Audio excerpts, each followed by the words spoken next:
Iron Mike Tyson lived in a world where violence was not merely a consequence but a language, and every man who dared to shout in that language eventually learned what it meant to provoke a force of nature. For years, unstable challengers, loudmouth brawlers, and self-appointed warriors lined up declaring their intent to destroy him, promising to send him to the afterlife, boasting that they would expose the king for what they believed he truly was. But each time, Tyson answered the same way. He stepped into the ring, shut the door behind him, and unleashed the fury that made him the most feared fighter of his generation. His fists became the final judgment for men who mistook bravado for destiny, and what followed was a string of savage lessons handed out to those who were brave enough, foolish enough, or deranged enough to provoke him. It began in the midnight when Mitch Green, a street gang leader with delusions of grandeur, targeted Mike Tyson, both publicly and privately. Green hurled threats, insults, and bold proclamations, calling Tyson out by name, insisting he would be the one to end the legend before it ever truly began. Tyson walked into the fight with a look that revealed everything he needed the world to know. He was not there to compete. He was there to punish.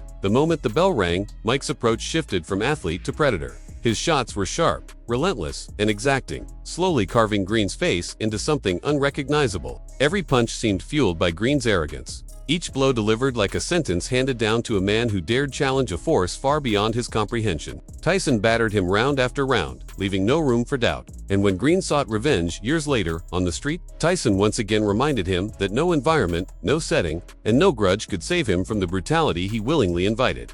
Then came Hurricane Peter McNeely, a man known more for his mouth than his accomplishments. A fighter with a loud voice but little substance, he strutted toward the biggest night of his life, declaring he would wrap Tyson in what he called a cocoon of horror. He believed prison had softened the former champion, convinced that 3 years away from the ring had drained the animal from the once invincible Iron Mike. But when Tyson emerged, transformed by confinement, hardened in muscle and mind, it became clear those assumptions were fatal errors. The bell rang, and McNeely charged forward, eager to make a statement. Instead, he ran face first into a punch that dropped him within seconds. His legs betrayed him, his bravado evaporated, and Tyson devoured him like a lion, reclaiming his territory. A second brutal assault ended the fight, leaving the audience roaring as the king announced his return with violent authority. Donovan Ruddock, known as Razor, represented a different kind of challenge. A powerful, rising contender, he carried a reputation for hitting like a wrecking ball and believed he could take out Tyson the same way he had overwhelmed others. In his mind, Tyson had been knocked out before and could be broken again. When the fight began, Razor shocked the world with early, punishing punches that rattled Tyson and appeared to even stun him. But Tyson thrived in chaos. What others called danger, he embraced as familiar territory. His expression changed, his movements sharpened, and suddenly he unleashed a barrage that turned the tide with staggering violence. Tyson dismantled Razor's confidence one punch at a time, breaking him down until the referee intervened. Razor entered the ring as a threat and left it as another example of how quickly Tyson could strip away a man's spirit.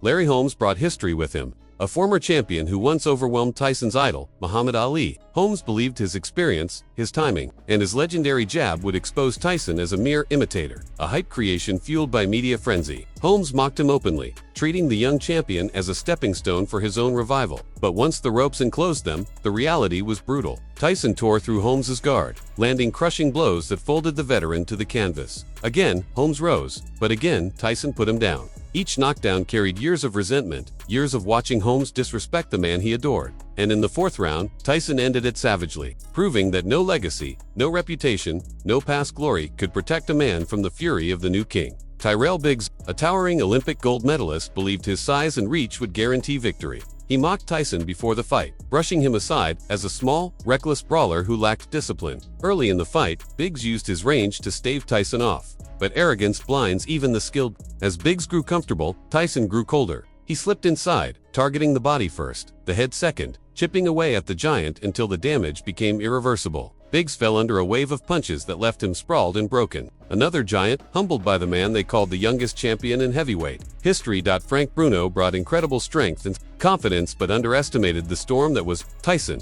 Early in their fight, Bruno landed heavy punches, surprising those who believed Tyson would mow him down instantly. But Tyson absorbed the hits, adjusted his timing, and then transformed into a whirlwind. His combinations ripped through Bruno's guard, each punch thundering through the arena. By the time the fight was stopped, Bruno's dream of victory had disintegrated beneath Tyson's unrelenting assault.